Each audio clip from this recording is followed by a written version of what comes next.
Thanksgiving and Christmas are just around the corner, and you can feel the depression creeping up. Maybe you're dreading them because this is your first holiday season alone after the death of a loved one, or a painful divorce, or another tragedy. Maybe you're facing this as your last holiday because of a personal illness. Maybe you were raised in a dysfunctional family and things got out of control on holidays. You didn't look forward to them, you dreaded them. Because this happens to be the Christmas season, we're going to focus on Christmas with what we look at.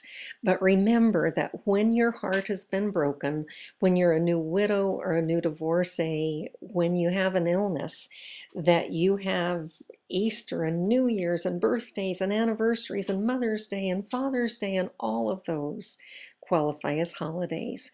Your first time through, you're almost numb.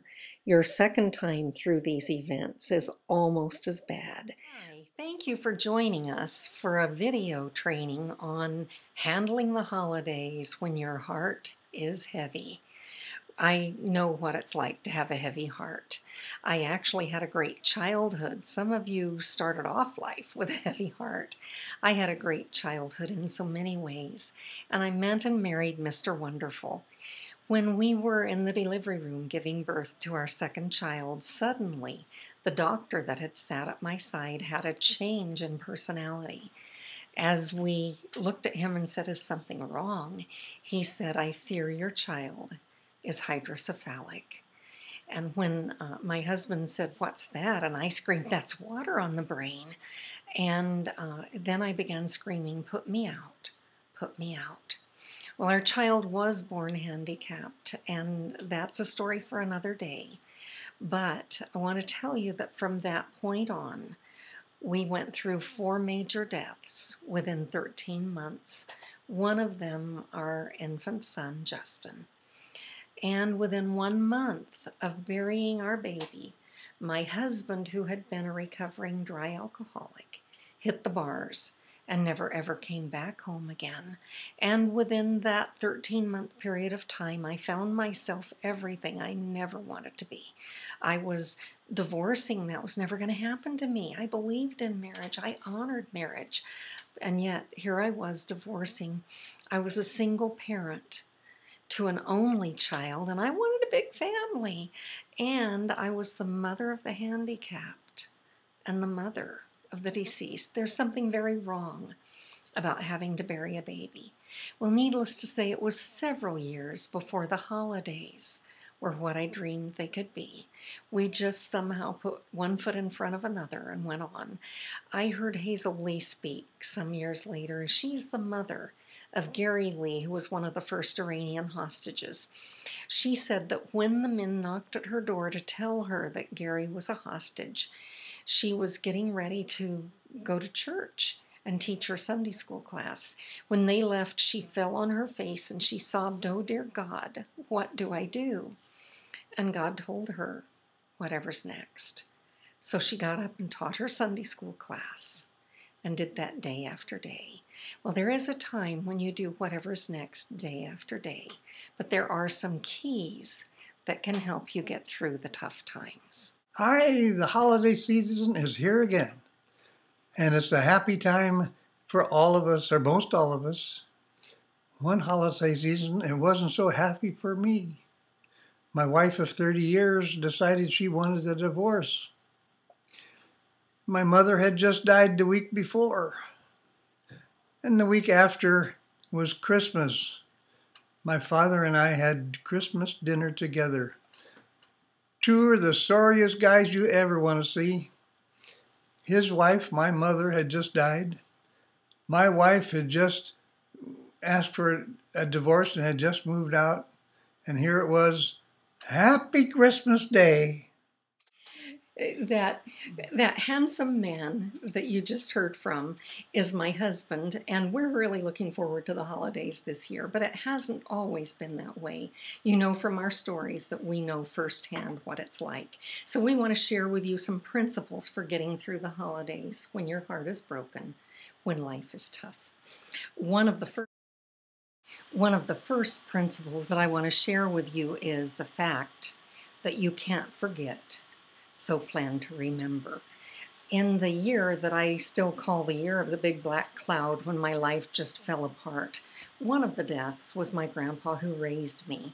Now, I have a huge family, and so when my family was getting together to plan our big Christmas festivities that year, I suggested that we should all tell a story of my grandpa.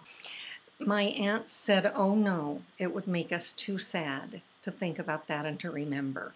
Well, what I've discovered is the only thing worse than being sad as you remember is to be sad in a crowd as you remember and think that no one else does.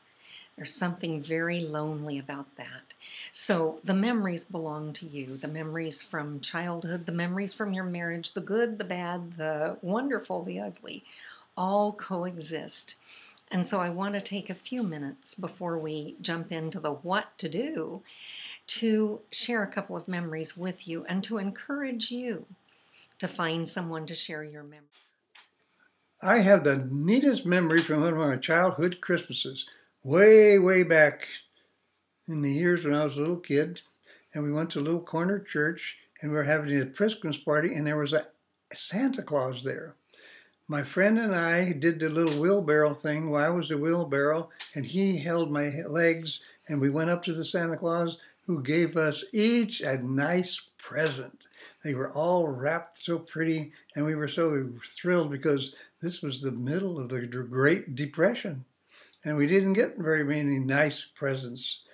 When we concluded our act and we went back oh so happy and opened our presents, mine was an empty tobacco can, velvet, I remember very clear, and his was an empty soda cracker box.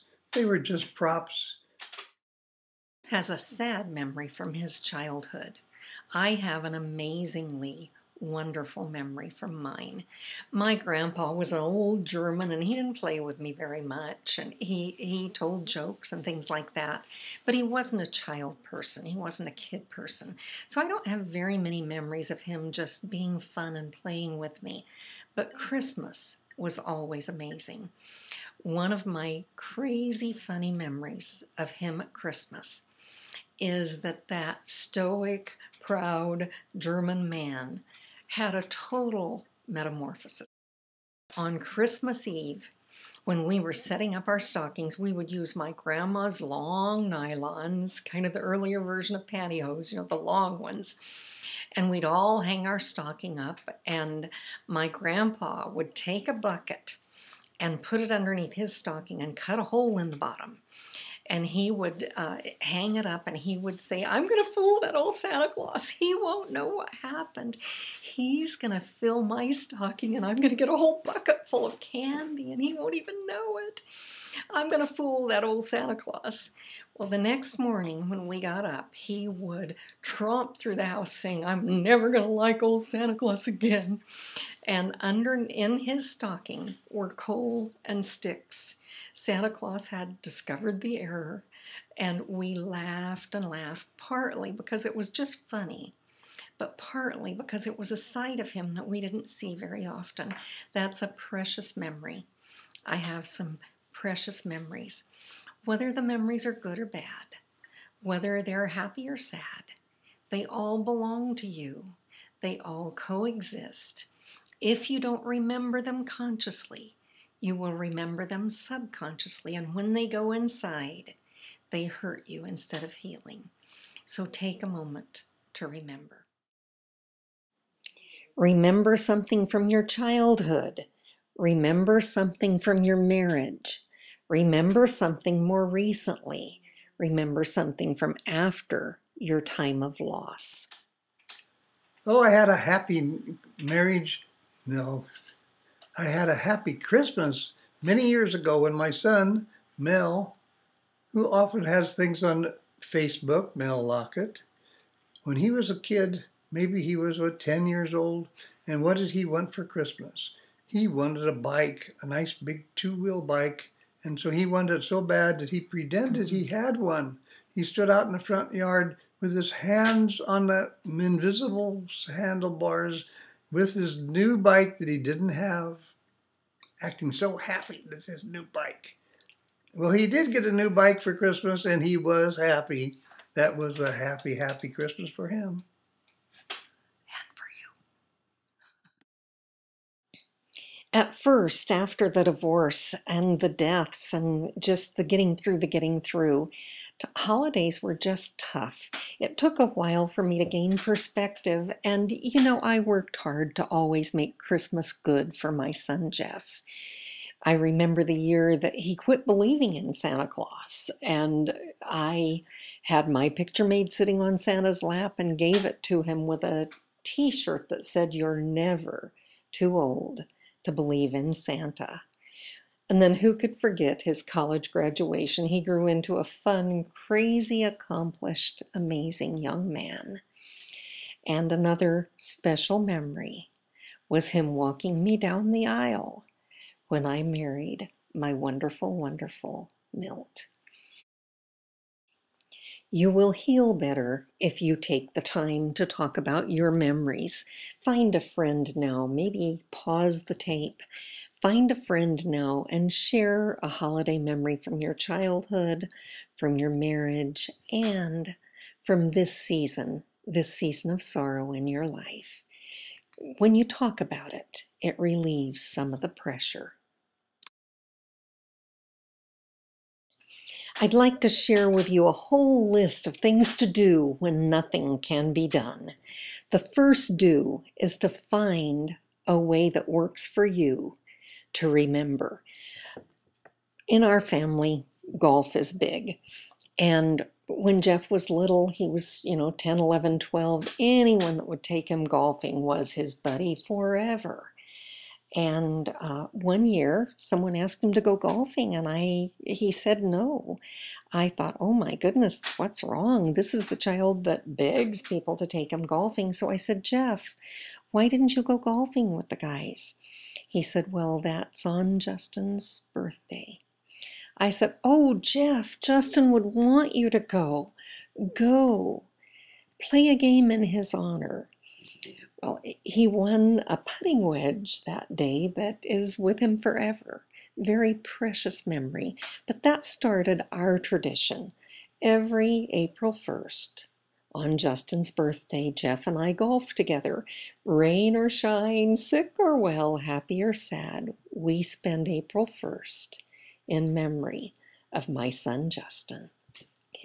Jeff's brother. So what works for you? A favorite restaurant, a favorite sport, sharing a memory, lighting a candle, whatever helps you remember.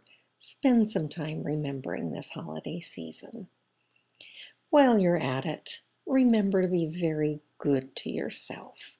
If you're single again, you don't have someone who's in charge of taking care of you. So you must take care of yourself. I remember my first Mother's Day when Jeff was too little to think to buy a gift, and I was broke. And here it was Mother's Day. Well, I ended up taking my mother out to lunch, and I think we went Dutch because we both were broke. And then we both went to the store and we bought each other a little plant. Find a way to be good to yourself. You're in charge of you now, so it's okay for you to buy you gifts. It's okay for you to eat dessert first. It's okay for you to do whatever you need to do. You're in charge. You have custody of you. Be good to yourself.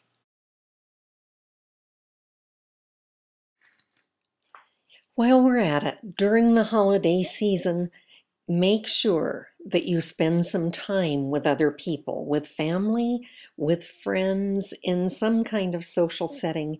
Don't isolate.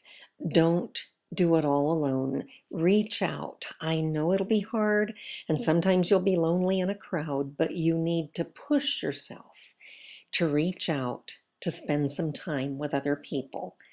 And some of you need to push yourself to be alone just with you. If you keep running, you're postponing your grief. So take some time just to be alone, alone with your thoughts, alone with your memories, and alone with your tears. It's okay. for you to take some time just to kind of be in self-pity during this day, because it is tough to be alone, especially the first time during a holiday season. Sometimes during the holiday season, doing what you used to do brings pain. Now, do it anyway, but this is the year for you to create a new memory or tradition. My new memory and tradition from after my separation and divorce was to start doing stocking stuffers as part of the Christmas gift. You know, sometimes I have more fun with the stocking stuffers than I do with the real presents. That was something new for me. Find something new for you. And while you're at it, don't forget that those old memories and those old traditions are worth cherishing, are worth holding on to. So they may bring pain during the first year, but do them anyway. Whatever it is that brings you comfort, whatever it is that is a fond memory, hold on to that and do it again. Somehow get through your day and cherish that memory. Another very important principle for you during this time is to remember to give to someone in need. I remember a few years after the separation when I was active in a singles group. I walked in and they had an angel tree for Christmas, and I looked at the angel tree and thought, oh, that's such a wonderful idea, but I'm broke. I can't afford to do anything. But I walked over just to take a peek, and of course, the first name that I looked at on that tree was a Justin. Oh, I thought I can't afford it, but oh, and walked away. Well, I went back and Justin was still there, and a third time Justin was still there, and it finally dawned on me that if Justin were alive, I would find the money to take care of him, that this one was mine. I took that Justin, and I can't describe the joy it gave me to give to another Justin during that Christmas season. The interesting thing is that I was privileged at that time to go with the group when they delivered the gifts, and I had envisioned this Justin as some big boy. You know, he was the extra large, and I had this macho football player and probably African American. My Justin that year could have been my son.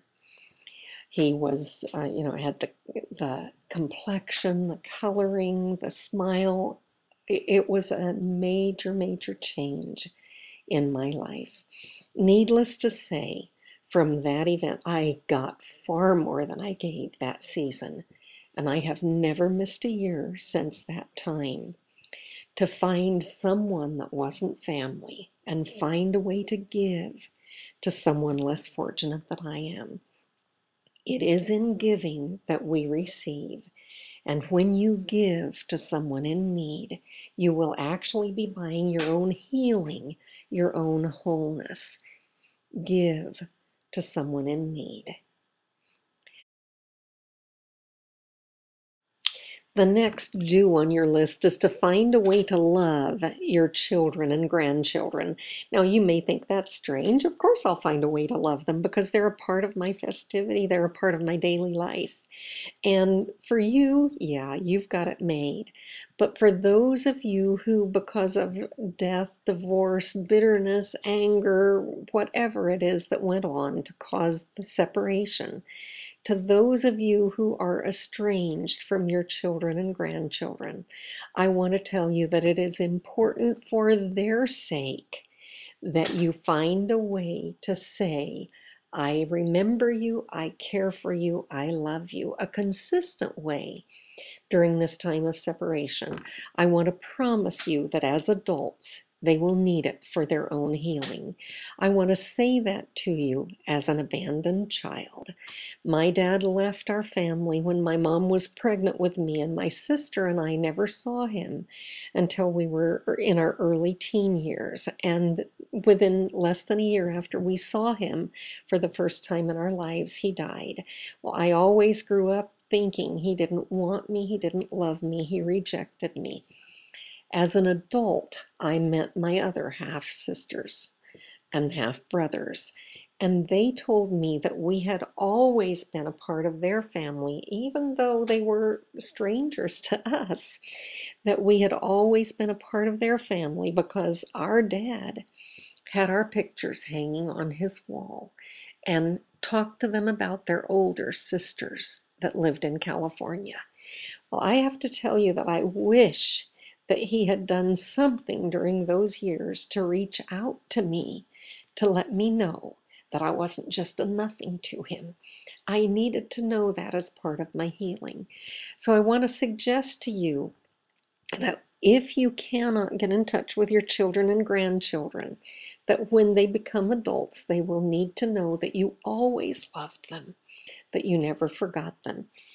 Do something concrete. Keep a journal. Keep notes for them. Write to them about how you think of them and wonder how they're growing during the years. And or open up a bank account, a savings account in their name, and deposit something in it every birthday, every holiday when you would give a gift, every Christmas, anytime you would normally give a gift to them, deposit something. It doesn't have to be much. It can be $1 for every occasion, but it lets them know as adults that they were always precious to you, that you always loved them, that you never forgot them. You need to do that for them and for their healing and somehow to ease your broken heart, because you can't just forget that you have children and grandchildren. After my 30-year marriage that ended in divorce right before Christmas, I remarried and we were together for 12 years. She died very suddenly, and I was very, very sad about that. And it was just after Christmas. And I thought, oh boy, what am I going to do now? I'm an old man. I'm 70 years old. It's just going to be me and my dog, I guess, for the rest of the years. But I remembered I had gone to Crystal Cathedral for their divorce and grief recovery way back after my first divorce. I'll go there again. And I did. And I met a whole new circle of friends. And we wrapped gifts for Christmas for the different families that are homeless and things. And I met the teacher there. We were wrapping gifts together. And guess what?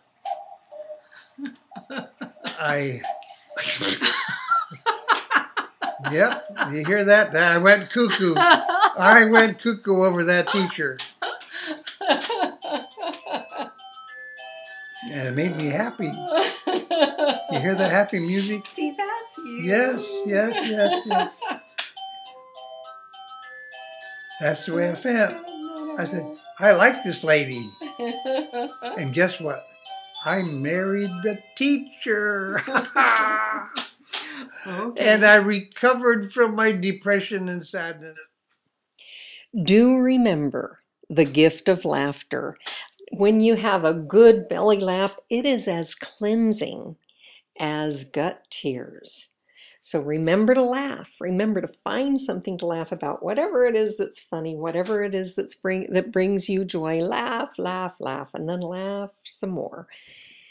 And remember that in the middle of this holiday season, when somehow the beauty of the season only magnifies the blackness in your heart, remember that tears are the language of our pain, and cry. But just a little word of caution. When you cry your head tears, it doesn't help any. It's like you cry angry tears and want to lash out at someone else. You've got to get down into your gut and cry your gut tears and get in touch with your pain. When you cry your gut tears, they're healing and they set you free. Well, do ask yourself in the middle of this time, what would he or she want me to do? And in the case of death, do that. Remember that they would want you to love, they'd want you to live, they'd want you to enjoy. Just like Justin would want Jeff to enjoy a game of golf with friends. And In the case of divorce, ask what would he or she want me to do, and then maybe you want to do just the opposite. They would want you to be miserable, so show them. There are also those who would want you not to be miserable, who shame you when you have a downtime, when you need to grieve. So give yourself permission to grieve. If you need to cry, cry. If you need to be angry, be angry. If you need to get away for a while and journal, do it. Take care of you. Give yourself permission to do whatever you need to do to get through the day, at least at an even keel, if not better. And while you're at it, sometimes you need to give yourself permission to enjoy. Remember that whoever your loved one is, if they really care about you, they want you to be happy. And it is okay for you to enjoy. It is okay for you to just stop and have fun, for you to take time away from your grief and enjoy the season. If you're watching this with friends, this is a great time to pause this button and just talk about it. What are your holiday traditions? What's something new that you can try right now? What are your fears for the holidays? And how will you love your children? We looked at a long list of do's, things you can do when nothing can be done. There are a handful of don'ts, things that you need to consciously and selectively avoid. Now, interestingly enough, the list is short, but they're potent, they're powerful things. So the first one on the list is don't spend time with toxic people. You know, we all have those people that just manage to press our buttons. They manage to give us a guilt trip. They manage to make us feel inadequate every time we're near them. And when we're vulnerable, when our heart is broken, that guilt trip or whatever it is they do to us, the anger that riles up, is just magnified. So I want to give you permission to say, I choose not to be with you during this holiday season. Now, there are times, though, when the person that's your toxic person is someone that you love and that you need to be around, whether or not you want to be around them. My mother was my toxic person, and I loved her to pieces, but she could press my guilt buttons and make me feel inferior faster than anyone I know. And yet I needed to be around her during the holidays. So if you need to be around them, you need to learn how to set up some boundaries for yourself. You need to learn how to own, not blame. It's not their fault, it's yours. And if you need to, you can say, Uncle Joe, 2 drinks and I walk out the door. Yeah, Mom, 1 comment and I'm gone. Mom, I love you and I want to be with you for the holiday season, but this is a topic that we do not talk about. Set up some boundaries and find some quiet, alone space for when you just need to get away from the pressure that's building up inside of you. But give yourself permission to take care of you in this process. It's easy to blame other people for being your toxic people, but sometimes we can become our own toxic people. Don't allow yourself to wallow in the cynical. Don't give in to the thought of everybody is evil, everybody is getting a divorce, everybody is. And don't allow yourself to get into the I'm the only one, I'm being picked on. That's so easy to do when your heart is broken. You know, many years ago now, I had a friend who had 3 small children, and she was going through her first Christmas season alone. And knowing how tough holidays are, I kept asking her, what are your plans for the holidays? How are you doing? And she was just so bubbly. Everything is nice. Everything is wonderful. And I thought, this poor child is in denial. She just doesn't understand. So finally, one day when I asked her again, she turned around to me and she said, you think I'm in denial, don't you? And I laughed and said, guilty? Yes, I do. And she said, then I need to tell you something. Last year, I spent Christmas in a shelter for battered women. This year, God is good and life is wonderful. If you're having trouble believing that, take a moment to stop and reflect on what good things God has done in the past and know that you'll get through this and it'll happen again. Don't allow yourself to be your toxic person.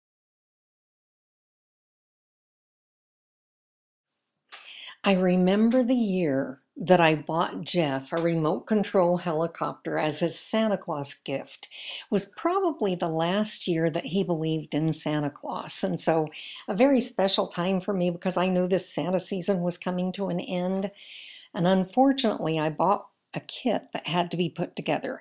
So it's Christmas Eve late, the kids are finally in bed and we're up. We all gathered at my mom's house and all of the Santa Claus gifts were set up together. Well, I started trying to put together Jeff's helicopter, his remote control helicopter, and I am not mechanical. By the time I had spent hours on it, it seemed like, and everybody else was finished with Santa, I was literally in tears. So I passed it on to a brother-in-law who worked on it for another half hour, 45 minutes. And at that point, we woke up the brother-in-law who's an engineer. He came down and worked on Jeff's helicopter and got it put together less than an hour before the kids got up the next morning. It was an all night long, exhausting process. And it took Jeff maybe 10 minutes, maybe not even that long, to crash it the next day. Just one of those horrible, horrible times. Well, the next year, Jeff started in just before Christmas with, "Come on, Mom, tell me the truth. Is there a Santa or isn't there?" And I mean, I hemmed and hawed, and I just tried really hard to put it off until after Christmas.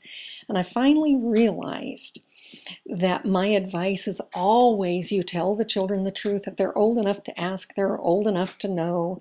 And he kept hounding me, so finally I decided to take my own advice. So I said to him, "Okay, Jeff, I will tell you the truth.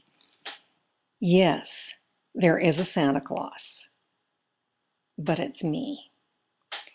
He looked at me and said, "Come on, Mom, tell me the truth. I know you couldn't have put my helicopter together last year." Well, with that little anecdote comes the advice to you of don't try to be super mom or dad. Spend the extra money, put things together in the shop. Don't try to become someone that you're not. And now that includes you Disneyland dads and Disneyland moms, you people who try to be someone that you're not, and to be the good guy and let the custody parent or the other parent be the bad guy. Do what you need to do. Take care of you, and in the process, don't be super mom, super dad for your children.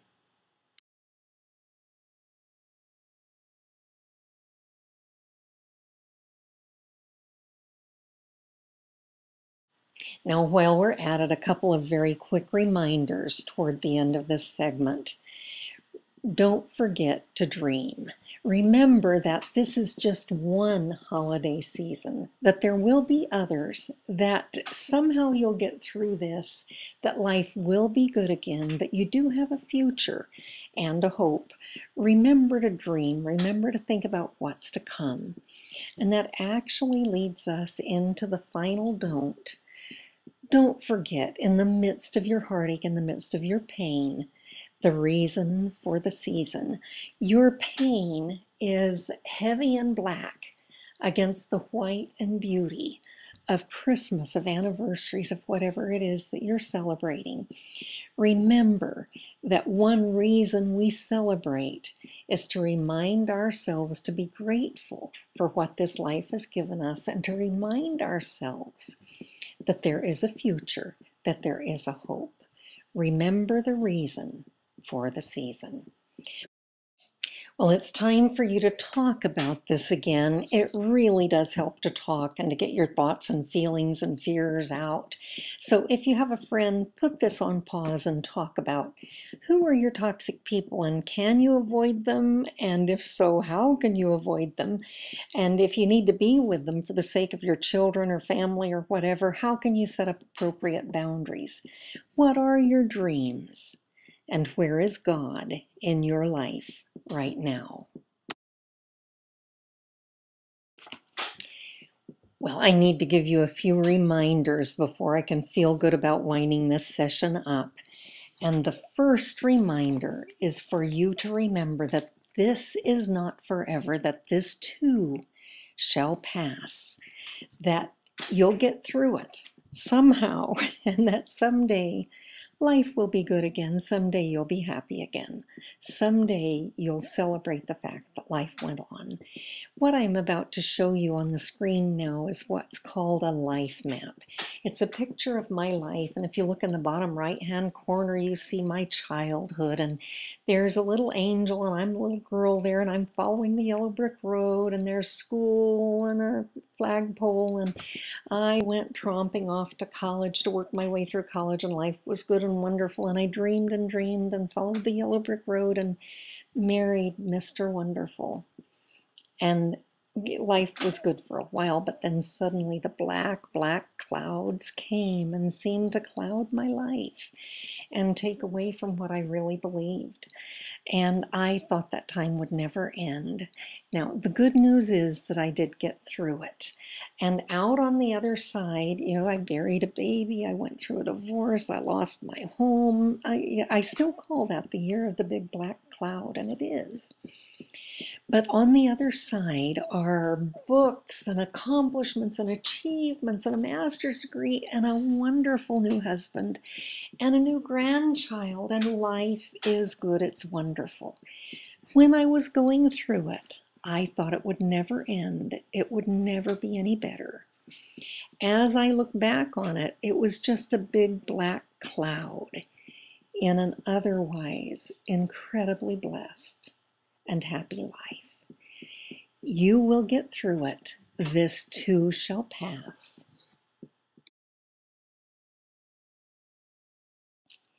Do remember that whatever you're going through, God is with you, and you are loved unconditionally by Him. However you feel, whatever you're facing, God's love is a fact, not a feeling. He is with you. He is carrying you through this time, and you are loved unconditionally by Him. I want to speak a word of encouragement to you as we're ending this session. When my heart was broken, when I thought life was over, when I was embarrassed, afraid, ashamed, I went to hear a speaker at Crystal Cathedral. Interestingly, the speaker who spoke was not the one I went to hear, but it was one of those God winks in my life. The speaker was Frank Fried. Frank Fried spoke of his days in seminary, and he said he learned in seminary that God has glorious power to get us through our every circumstance in life, not just somehow, but triumphantly. He then went on to recount his days in the foxholes in World War II, and he tapped an arm that was a prosthesis, and he talked about the tough days of his life, and he concluded that there are times in our lives when it is okay with him if God can just get us through somehow. Well, that set me free because I was walking in a somehow time in my life. But years later now, I'm remarried, I'm happily married, I'm a grandma, and my little grandson, Justin, is the namesake of the Justin that I buried. Life is good. I am so proud of who my son became. I didn't think I could raise him as a single mom, but I did, and he's a good man. So I just want to encourage you, because my take on it is that when we get through the somehows in our lives, when we do the whatever's next, when we put one foot in front of the other, that somehow, all of a sudden, without us even realizing it, God bundles up those somehows and deems us triumphant. God is keeping score. You will make it through this. Get through this however you can. Do it again the next time you face a holiday. But know that your somehow days are numbered. and that triumphant will find you. May God bless you richly during this time. Remember that tears are a language that God understands. Thank you.